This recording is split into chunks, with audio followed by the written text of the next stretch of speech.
Good afternoon and welcome to our Estes Group Friday lunch webinar. We welcome and happy Earth Day to all of you out there. And we only have Earth Day once and we only have one Earth. So good to be thinking about that too while we dive into some of the minutia of a very different subject. We're not worried so much about the Earth today as we are with the sky, and wanted to talk to you today. We've been doing these series now for several months about various subjects related to the cloud and try to educate people and provide guidance on some various considerations as they relate to enterprise resource planning in manufacturing and distribution and the cloud. So today we want to spend some time talking about costs, because quite often we'll have long conversations with our customers and we'll get to the point where, okay, this is all good and fine. Now, what does this actually look like when you start having to tie costs to all these things we talk about? So today we want to spend some time digging into some of those pieces, and hopefully goal would be that y'all come out of today's session with a better overall understanding of the things that would drive your cloud solutions cost and how you might budget accordingly. Now, the challenge, of course, with cloud systems is what I kind of call apples, oranges, and T-bone steaks, right? We have, when you think about the cloud, you're normally thinking about what we say the big three, about Amazon and Microsoft Azure and Google. Those are kind of your big three cloud providers that are providing large systems, monolithic systems to manage cloud infrastructure. But all of them have their own terminology, their own paradigms, their own way of thinking of things, and this translate into their costing models. Each cloud provider has its own unique costing models and they don't overlap. So you get to that point when someone's talking about apples and the other person's talking about T-bone steaks. So when you talk about the big three, kind of just a quick summary, and that would be, when you talk about AWS, they're kind of, I like to think about them for ERP customers out there who've used SAP. They're kind of the SAP of cloud. They have this complex and extensive array of options that's just kind of out of the box, very broad array of these options, but complex to manage, I think, in many cases. Azure, quite often they get by on their brand recognition and the fact that they're Microsoft tied, that you have that natural interoperability that customers really like. And then Google, they have kind of I would say from a DevOps standpoint, probably the most intriguing model with their container-based architecture, these very small little virtual machines that kind of live on their own, and you end up moving the challenge to the orchestration of them. They've built tools and such to manage that, but so very good and flexible for development environments and environments where you're willing to orchestrate and administer that big collection of very small containers. But very dissimilar both in the solutions they offer, in the way their go-to-market strategies, and their own preferences as to how they like to construct things and communicate. So that creates, for the user community, that can create a lot of challenges. Now, to make matters worse, I guess, we talk about cloud cost elements. These vary themselves by the cloud model itself. So if you're talking about a private cloud situation where you have an architected, segmented environment that is of your own, that could vary significantly from a SaaS environment where the cloud there is much more of a public cloud shared environment. The entire way of understanding your architecture and your costs that come along with that are vastly different. Then you talk about a hybrid cloud, that kind of adds a whole nother layer of complexity to your costing model. And it adds costs that you may not expect or may not plan for. And I want to talk about that a little later today, how the hybrid world can actually create some challenges for your costing model that you might not expect when you go in. I'm going to start off with kind of your core three elements of ERP costs. These would be licensing, support, and deployment. Now you might ask, now, what does licensing and support have to do with a cloud model? We'll speak about that here shortly and understand how those get bundled in certain circumstances with your deployment, and how that can make for some challenges as a business trying to understand your budget as it relates to your overall platform. Now, as I said, these costs, they get broken out in various ways depending on if you're in a SaaS or a private cloud model. And then we'll spend a fair bit of time once we've gotten through some of those basics in talking through deployment, because ultimately that's, I think, where a lot of us end up wanting to go, is understanding the bits and bytes and the pieces that make up an architecture and what that means for you cost-wise. So as we start, probably a good way to jump into this is the consideration of what we call CapEx and Opex. All right, for those of us who are non-financial people, let's talk about that. Capital expenditures, these are what we talk about as expenditures that are for future use. I'm buying this for a long term. These are expenditures you incur when acquiring new capital, new assets. They're tax deductible only as that asset is depreciated or amortized over time. So it's something that you buy once, this big upfront investment, and then you have to slowly depreciate over time, and then you collect a little bit of deductions from that. Now, Opex, kind of a different model. Opex are purchases that are for immediate use. We talk about those as, instead of a capital expenditure, now it's an operating expense. All right, these are expenses that you incur to manage day-to-day operations. Because of that, they're considered tax deductible in the same period that you purchased them. And that's really helpful for a lot of companies.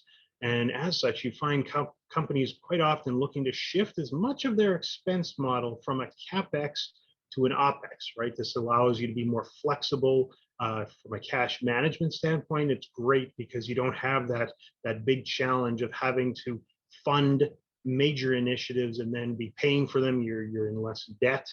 And then, of course, that tax deductibility is really helpful. I talked once to a groundskeeper, and he was completely rental equipment usage for him. Everything he bought or used in his business was rented. So he avoided these huge capital expenses of having to buy these large scale equipments to do his work. Rather, by just renting, he was able to pay for that immediately as an operating expense, take that deduction in the current period, and do his business. He found that to be a much easier way for him to manage the scale of his business.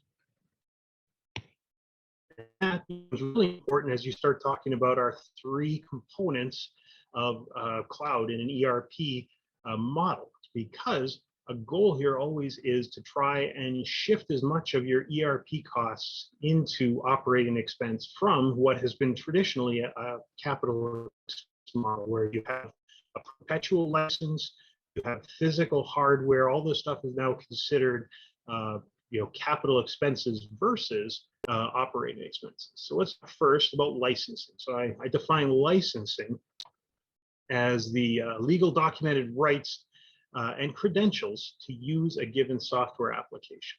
And so now that's basically saying I am buying this right and obtaining these certificates or license files or whatever it's using, a password or what have you, that says I can use this software legally. And when you look in the field of licensing, you normally see it broken out into two different kind of flows. One is the perpetual license model. This is the traditional model where you buy this software once and you own it forever. This would be treated normally as a CapEx expenditure. Subscription model is a more recent model, and it's very common with software that you rent, essentially, and much in the same way as that groundskeeper rented his machinery. You only own that software as long as you keep paying for it. This way, it's an operational expense. I made a little flow chart down there. If you're going down through the perpetual model, you find yourself doing a capital expenditure. Subscription model, you get into operational expenditure. Now, the reason that this is important is that many vendors only sell subscription-based licensing when they are in a SaaS environment versus a private cloud.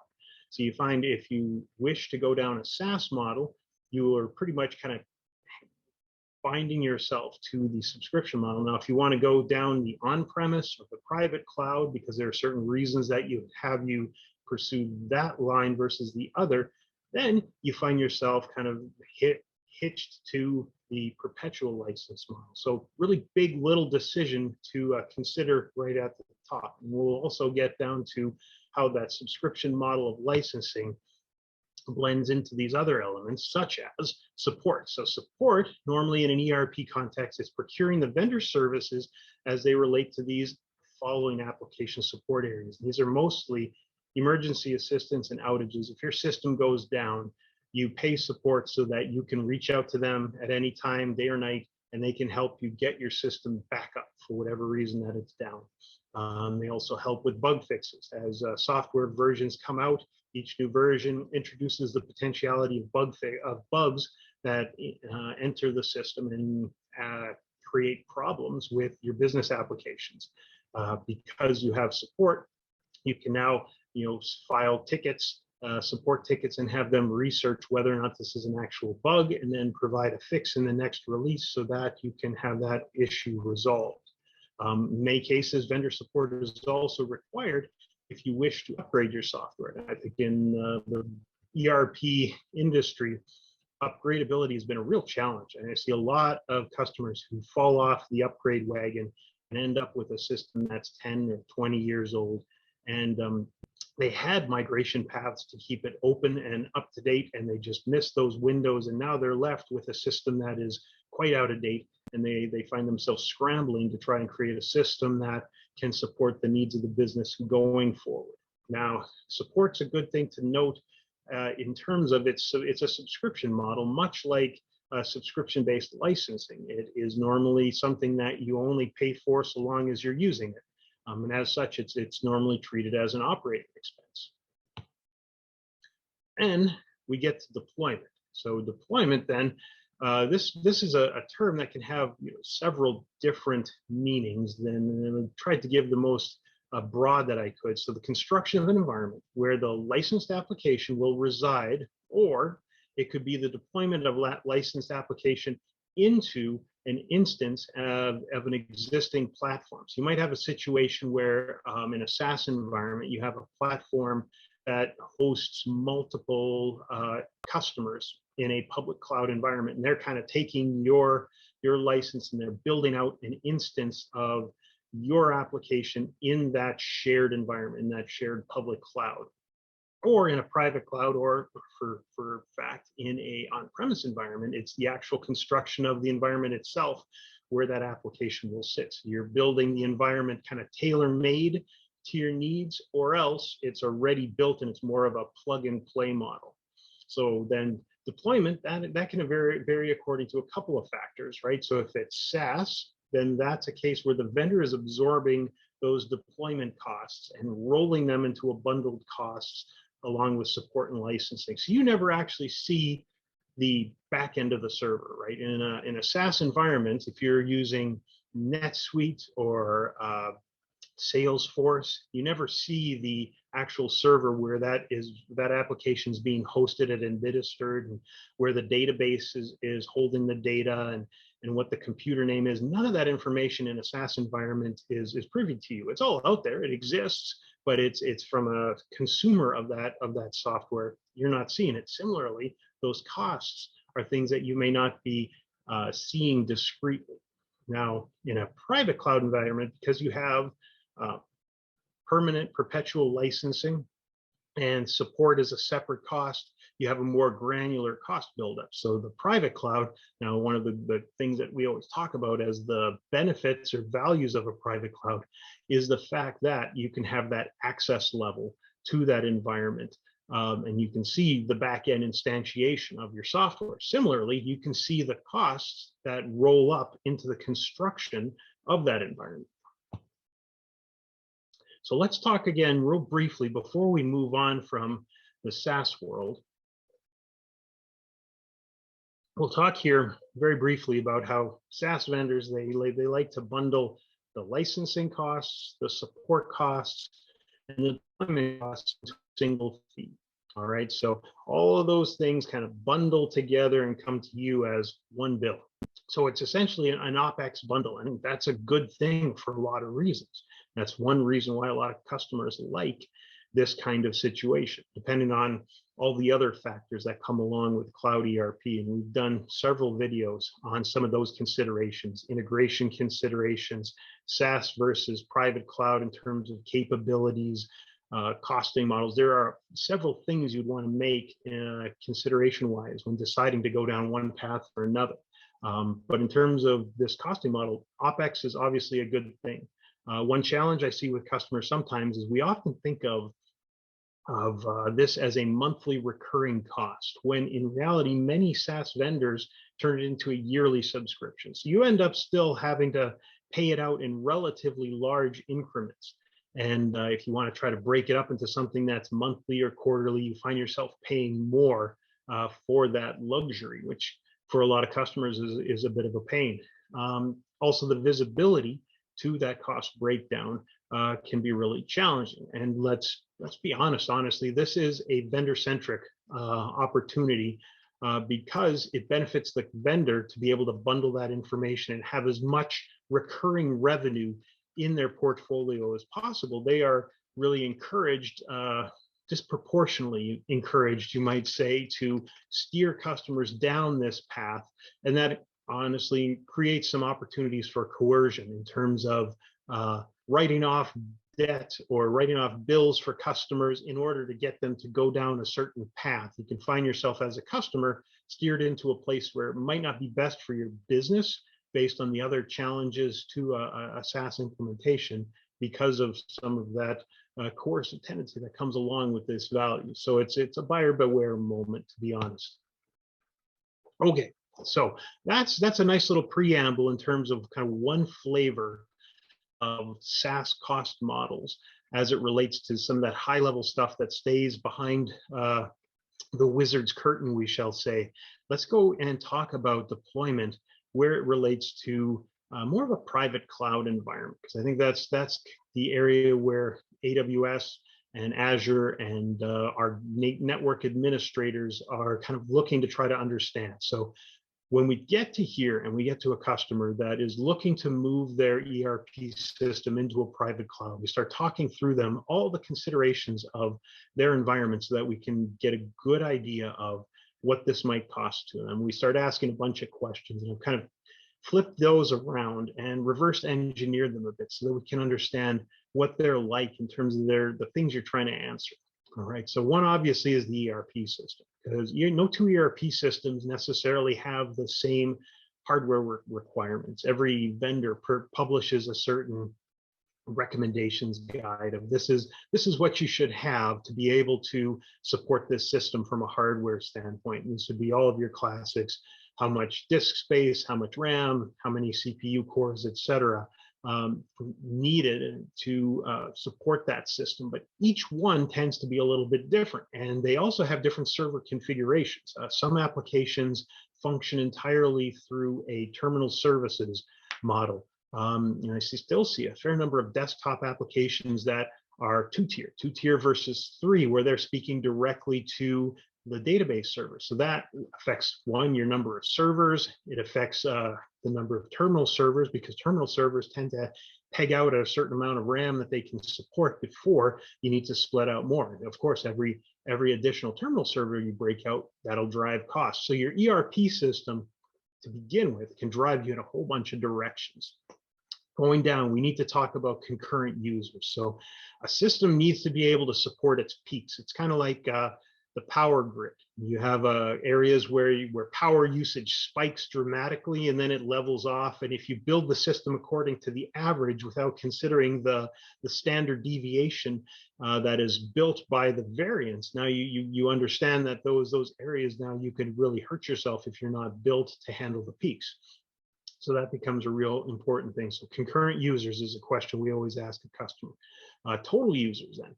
How many total users need to be accessing the system? Now, because depending on your architecture in your ERP system, some situations might be where there is a nominal licensing fee for every user that can, for instance, get into a terminal server environment. So understanding, okay, are we down a terminal server direction? Do we have X number of total users? Okay, now that we can take those two together and better understand what is our total cost in that case. And that nicely delves us into the client deployment, because client deployment, it can really affect two things. One, your overall server footprint and your data transfer costs. And let me kind of break this out here. We'll talk more about some of these, So terminal servers, if you're accessing the system through the terminal server, let's assume all things equal that you're in a three-tiered architecture where you have a database server, an application server, and you're accessing it through terminal services. So there's a set of terminal servers, a farm that connects to the application server, and the end users connect through there. That means more overall boxes that are carved out to support the users. More boxes, obviously that comes with RAM and CPU and disk space, and that means more cost. From a web client standpoint, this is the idea of, and I call it web client because that's probably the most common version, but really it's more like a client deployed to the user's PC. So instead of the user logging into a terminal services environment, they're actually connecting to the application server from their own PC, their own device. In these cases, you find yourself with a lighter footprint because you don't need that terminal server farm, but you might find yourself having more egress data. Now, egress, one of those funny terms that you sometimes see thrown around. We'll talk about that in another slide, but it is worth noting the data you get in and out of the network versus kind of having all your traffic working inside of the network. As in with a terminal server, you can find yourself paying different amounts based on that. One other question we always talk to with customers has to do with the database size and another number of database instances. So this affects, of course, the storage requirements. Now, storage is one of those cost considerations that will affect your final number that you get.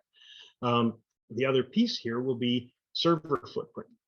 So we talk about number of application servers, just as a terminal server can have its maximum capacity exceeded. Application servers tend to do the same. And so with one application, you might have a maximum of 45 users who can connect to an application server before it begins to bog down. Some, it might be a smaller number. So what you find yourself needing to do is potentially carving out several separate application servers that are connecting to the database. These might be load balanced. So you might have kind of a load balancing server that is now helping orchestrate the user connections to make sure that it's generally leveled off across all these. Again, it has to do with what is your peak number of total users that you might have at a given moment. So that becomes really an important piece. Another thing is the number of domain controllers. Now, are you using, in this case, one of the questions would be, are you using a DRaaS or disaster recovery as a service as part of this overall ecosystem? That'll mean you'll have an extra domain controller. So essentially each box drives a certain amount of fixed cost along with number of terminal servers we've kind of discussed already. The more animals in the farm, the more you're going to find yourself paying. And my first bullet, there's another element to application servers that you want to talk about, even beyond the issues of load balancing. You want to talk about, are you going to have a different environment for production and test? Now, in many environments where I've worked, and when I was an end user, this was pretty common that we had a production server and we had test servers. You had a place where you went and you did all of your custom solution development, user testing, offline training, stuff that you didn't want to muddy up your production environment. You did in this separate location. This would also be a place where you could test upgrades. I want to upgrade to the latest version, but I don't want to do that on the production server. I'll do this on the side in this test environment and test out the new system with its new version and configurations and such, and make sure that everything is functioning as desired before I move that over. So a lot of customers have that question, do I spend the money to have that extra app server? And that's really a question for you as a customer based on the amount of usage you should expect to see. Will you find yourself using that a lot? Do you see yourself facing a significant amount of risk in accomplishing that? Are there other ways of handling things like upgrades? Can you spin up a temporary server environment and then migrate over to that so that you don't have to have that perpetual long-term environment sitting there and test? Consuming resources? Can you find a way to spin down the usage and spin it back up so that you're not using it as much in certain areas? And can you work with your cloud provider to do that? Those are all considerations you want to make as you start talking through what your final footprint will look like. Once all those things, once we've kind of figured out that footprint, all the servers and how many users and how that all breaks out, then you start asking yourself kind of your core questions, and these each now will drive some cost implications. So CPU, and that would be how many cores will you be required across the entire ecosystem? Pretty important question. And what I see sometimes with customers come to us looking to replace an existing architecture, and what they find is their existing ecosystem had, I don't know, 24 cores across, and in actuality, many of the servers were not using that processing power. So we find ourselves with a very large cost to say, well, you had over purchased hardware in the past to assist with emergencies or what have you. In a cloud environment, you really, one of the benefits, of course, with cloud is the idea of dynamic scalability, the ability to scale resources up and down as needed as those needs become understood. So the idea of the need of replacing apples to apples, your old system, is really something here in terms of things like CPU and memory that you really want to give that some consideration. Memory, very similar again, one of your classics. How much memory across the entire ecosystem will be needed. Storage, you're talking about your database storage and your disk space, because all of that comes with a cost multiplier. Backups similarly come with their own multiplier in this form of base storage. Backup as for disaster recovery, which is kind of a much more robust process of keeping your data protected in the event of downtime.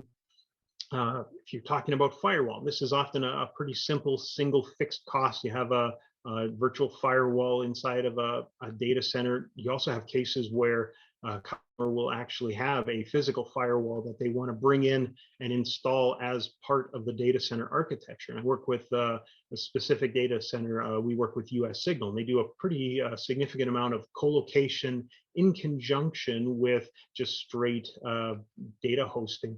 And then they have, because of that, they have room for blended models where you have something is like a firewall is co-located on top of their hardware so that access comes through your firewall. This might be a regulatory requirement based on the industry you're in or what have you. But if you're working with a flexible data center provider, this is one of the great opportunities for that. Now, so I've mentioned DRaaS before. If you're in a disaster recovery as a service model, cloud is really helpful because you can bundle disaster recovery pretty easily inside of that server. Key, of course, is you have your DRaaS servers are sitting on another site. You want to work with a company, say like US Signal, that has multiple data centers so that you have offsite backups and you have redundancy so that if you have any reason something goes down, you can bring it back up on the other site. But you want to think here, you're talking about servers. Basically, you end up with a DRaaS server for each main server. So this wouldn't include your domain controllers. Big key here, and I've talked about this. I had one customer who had a single domain controller for primary servers and their DRaaS. And sure enough, they got ransomed, and the hacker managed to get into their primary and through the domain controller, use domain controller credentials to get into their DRaaS backups and infect those as well. So they managed to ransom the entire ecosystem. So it's really important that you have a separate domain controller. Adds a little bit of cost, it's not a huge amount, but it's really helpful to keep those things separate.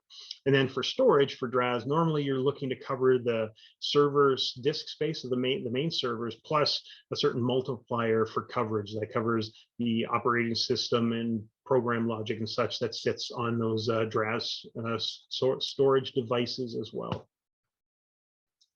And licensing ends up being a real interesting variable for a lot of customers, because this is one we find each customer comes to us with a little bit of a different licensing conundrum in terms of the ERP systems in use will affect the licensing that you have and what's needed.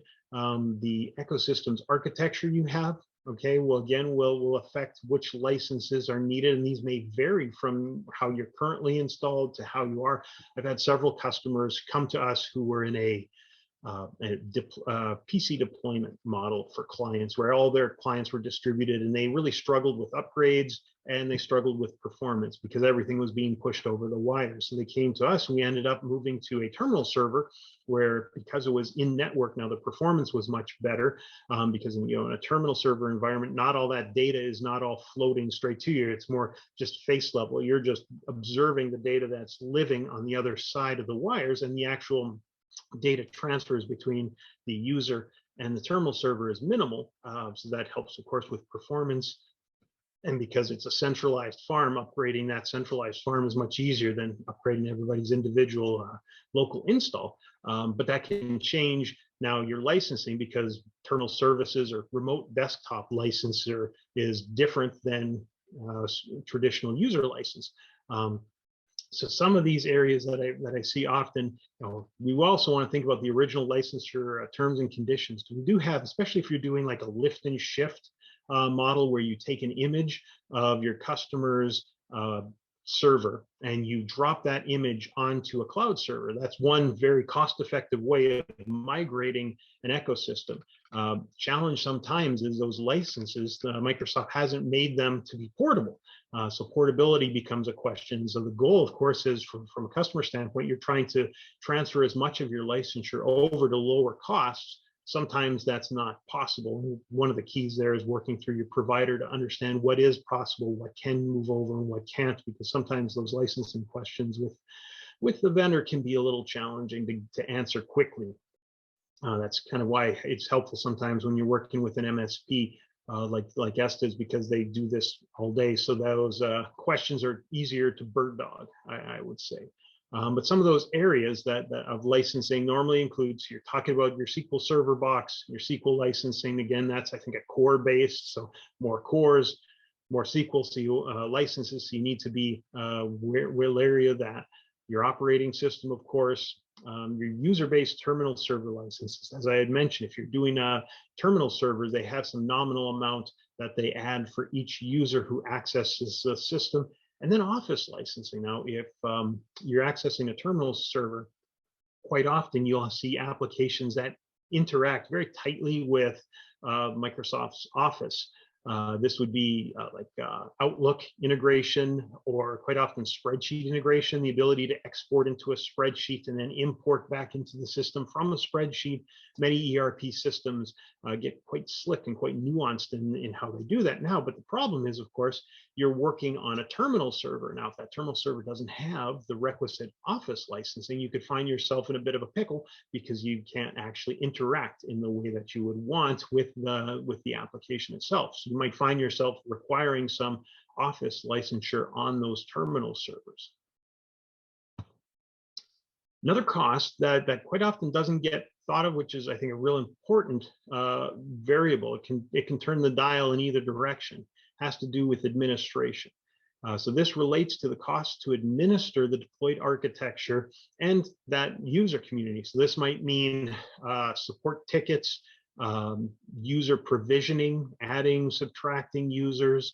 And when I talk about this, I think about the infrastructure as a service versus the platform as a service. So when you have private cloud, right, you have flavors of private cloud.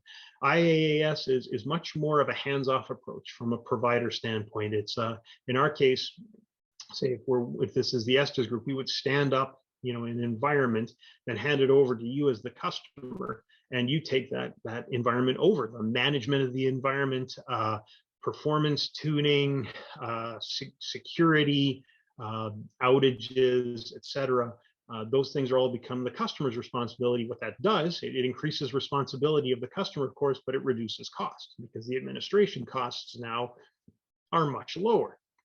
And for companies that have significant IT staffs, and they say, well, we want to keep this IT staff, we want to keep them doing this. This is a core competency. It moves the needle for our business. This is a great selection for you. We have several customers that are in an IaaS model where we've stood up the environment and then handed it off to the customer, and they've picked it up and ran with it. Now, kind of on the other side of the coin is platform as a service, where the Estes group administers the entire platform. This could be everything from a new user in the ERP system to a new user on the overall ecosystem. Could include and extend beyond DRaaS and into endpoint security, user management. So based on kind of what you need as a customer, there are a lot of options and variabilities. You think of that IaaS to PaaS as a real continuum in terms of what things do you already have in your system, what tricks have you already learned that you want to keep playing, and which of these are things that you would wish to hand over to a provider. And that whole idea of, as your responsibility goes down, your cost goes up, and vice versa. So I always try to think of that as kind of a model to think of the hidden administration costs. And you don't want those to be hidden, you want those to be understood. And that's the key of a really solid agreement when you work with a provider to understand just what this all means to me and my organization. And one of the challenges that's really interesting that I've kind of discovered over the years is the reality that most clouds, private, public, they end up becoming some form of a hybrid. And why is that? Well, because no single application solves all problems. Now, I'm sure several of you have been in the ERP environment for a long time. Myself, I've probably been an ERP user for 25-ish years. And seen that transition of the idea of a comprehensive solution versus a best of breed solution.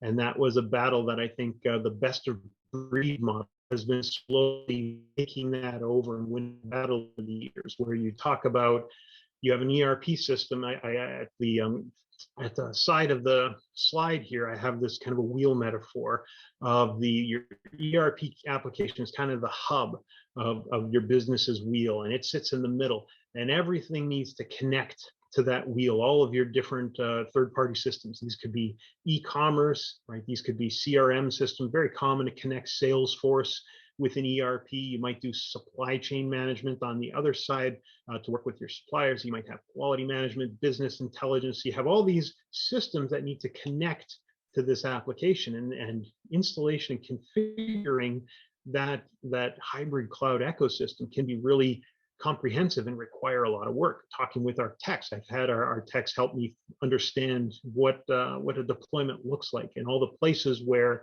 applications can reside. Are these applications outside of the system? Do they need to connect through the firewall? And do you need to whitelist certain IPs? Do they sit on the server as their own application? Are they triggered? Are they like a service that you run or a little application that you run as a schedule? How do these applications work? And understanding all those moving pieces, there's a lot of time that can potentially be absorbed in that activity. And so with SaaS, what I've seen quite often, hybrid construction can be a real driver of budget and schedule, and an unplanned driver. Let's say I had one customer, they moved to an ERP's SaaS version, and when they signed the paperwork, the provider, the vendor said, all right, we'll have you up on SaaS in 2 months, 3 tops. In the end, it ended up being a 9-month activity, because the 6 months extra was essentially spent constructing those interfaces to connect to this SaaS environment. All these systems had you been connecting at certain levels, and now suddenly, now that it was a SaaS environment, everything had to float at kind of that top level REST API level, and many of these applications weren't constructed to handle that. So we had to come up with all kinds of challenges, or the customer did ultimately, all kinds of challenges, solutions to how to integrate these applications. We ended up actually spinning up a replicated database for them so that some of their read-only applications could get at the ERP's data, because they just couldn't get it using the SaaS API. The base applications themselves just weren't constructed that way. So I would say if you're looking down the SaaS path, one early cost that you might find yourself incurring that you haven't planned for has to do with the construction of the hybrid cloud. So make sure that when you jump into this, you understand your entire suite of third-party tools that might need to interact with your ERP. The sooner you know that, the sooner you can kind of budget the reality that might be facing you. Now, in a private cloud, quite often I see customers manage to, as part of that onboarding process, get much, if not all, of that hybrid cloud environment constructed and moved over.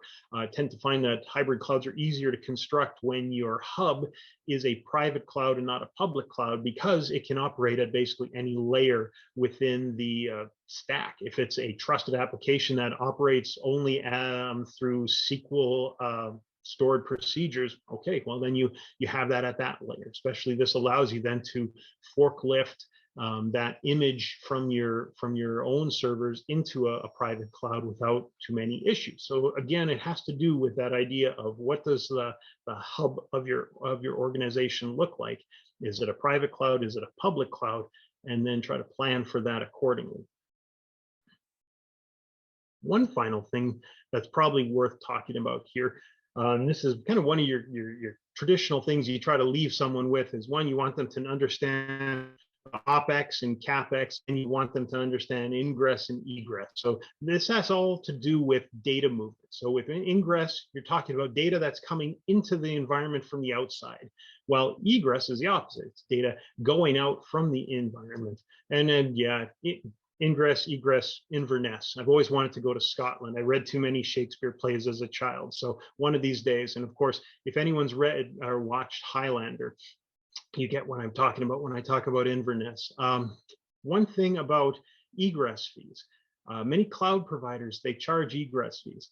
All right, they'll let you get data in, but to get data out, the meter starts churning, and you want to watch out for that, because that can be kind of a hidden cost that can vary depending on how much data you're actually getting out in the system. And where some of those ways where those fees can grow if you have a lot of outside facing integration. So if you're pushing a lot of data out to your e-commerce system, you could see the meter running for that. External reporting solutions. Okay, so if you find yourself jumping into the application from the outside to get information out and report on it, you might find that's driving charges. Data warehouse and replication, this is kind of now taking that to another level further. If you're trying to take entire images of the database and lay them out for various reasons, you might find that that's creating a lot of cost. And then even if you have a data intensive client application that's passing a lot of data back and forth, you might find that that's driving a lot of data. Applications vary in terms of how chatty they are. Some applications have these very tight little packages of data that they can send back and forth, and it's very slim in terms of the actual bytes that are traveling over the wires. Others have, and this is probably with a kind of a slightly older generation that are using maybe SOAP versus REST, and have full data sets, full XML data sets that get all marked up and multi-tiered and hierarchical, and you get these really kind of fat data packages that are passing back and forth between the application and the app server. That could potentially be driving up your charges. So another consideration to make, you want to make sure that you understand that with your data center provider. We work with US Signal. One of our reasons that we've been working with them the past 6 or 7 years was the fact that they don't charge egress fees. You come in, you go out, it's the same, it's all the same for them, which for us was a really good selling feature, and a reason that we thought that they were definitely worth partnering with. So wrapping up all of this and getting back to some general kind of recommendations and considerations, and as we start to wrap this up, if you have questions or follow-ups, I have the chat open, I have the Q&A open, so you are more than welcome to start firing off questions here. If you run into something, I run into something that I can't answer well, I'll take a rain check and get one of my people to give you a much better answer there.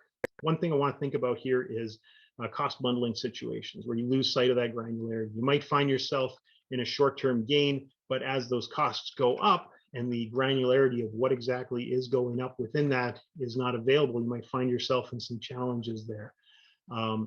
We talked about hybrid development costs. So the construction of that interface is, you might find yourself in a bit of a pickle if you didn't plan for that ahead of time. So make sure that that's planned out as you start planning your budget. Avoid simply matching your on-site footprint. You know, the idea of fitness for use. What is each of these servers, what problems are they going to solve, and what's the right footprint, technically speaking, to help solve those?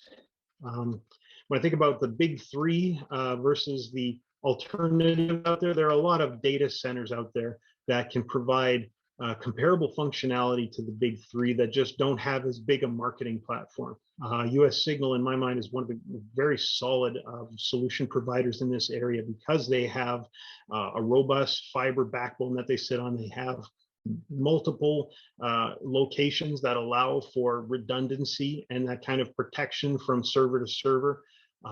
And because they're not one of the big players, they focus more on what I call tailor and fine-tune solutions. You have the ability to dial in kind of your specific needs versus what I call a tiered approach. The big three tends to give you the idea of, okay, you have this tier of software or of solutions, CPU, RAM, disk space, etc., and you need more. Okay, then you have to jump to this level where you basically, let's say you've doubled your number of cores, you've doubled your RAM, you've doubled your disk space, what have you. You may not need truly to jump to that tier. Maybe you just needed to take 3 or 4 steps up the ladder. When you're working with someone that doesn't have those abilities to fine tune versus jumps, the flexibility that cloud promises isn't nearly as flexible as it feels.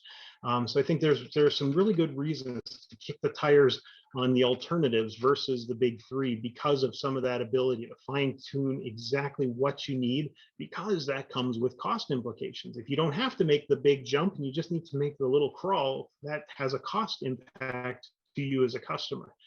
And then one final, this has more to do with how are you working to get into the cloud? Are you working directly with a data center and just apportioning resources from the data center? Or are you going to work through an MSP? So the Estes Group, we have that MSP model where we serve as an intermediary between the customer and the data center. We do this because we're looking to provide the additional services and the expertise that comes from doing this every day. One, because we consume through our entire customer base a significant amount of server footprint, we can offer the prices that come according to those economies of scale. Secondly, because we have the skill in doing this over and over again, we can help customers get stood up quickly and give them a real comprehensive solution because we've worked through all the different challenges. We've integrated with every known app that we could think of at every level of the server stack, so that we offer those things there. Now, if you're going to go down this path, you have a bunch of considerations, of course. One is your internal skill sets. If you have a really solid set of IT technicians, network administrators, database administrators, programmers, etc., yeah, you're probably in a situation where you could go directly to a customer. We've had folks come to us and say, hey, do you think we should work with you? We have this great staff. We could do a lot of things on our own. My mind, sometimes we offer, well, why don't you go talk to US Signal directly and get something spun up there and look to manage that. If that doesn't work out, we're always here to help. I think that makes sense to a lot of companies. So if you have that, other companies come to us and say, well, we have real skilled people, but we need to put them onto other things. We don't want them spending their time on this. So we come up with an infrastructure as a service play where we take care of that, not because they're replacing or downsizing, but rather they're in a growth mode and they need to get their team working on other problems. So there are different considerations you can make here in terms of, do you have the staff? What's the best use of your staff skill sets? What are the economies of the scale in place that you might be able to benefit from working through a provider? I think those are all good questions to have. And I do believe that there is no one single solution for every company, that as you get and understand the specifics of your company, you can really have a solution here that is tailored to you. And that's, in my mind, is one of the great things about cloud, is that there are a lot of opportunities out there to really help your business in a way that is fine-tuned to your business. And with that, I just want to thank everyone for your time today. And I'm not seeing any questions here. Going to keep this open for just a couple of minutes here. And if you have any questions, I'd love to talk more. Otherwise, you're always welcome to give me a call directly or to drop me a line through email. My colleague, Chris, he is also our director of sales in the cloud area and is always willing to help and talk as well. You can reach out to the Estes Group directly. Want to thank you all for your time here. I'm not seeing any questions, so I think I'm going to shut this one down. You have a very good weekend and a very happy Earth Day. And thank you so much for your time.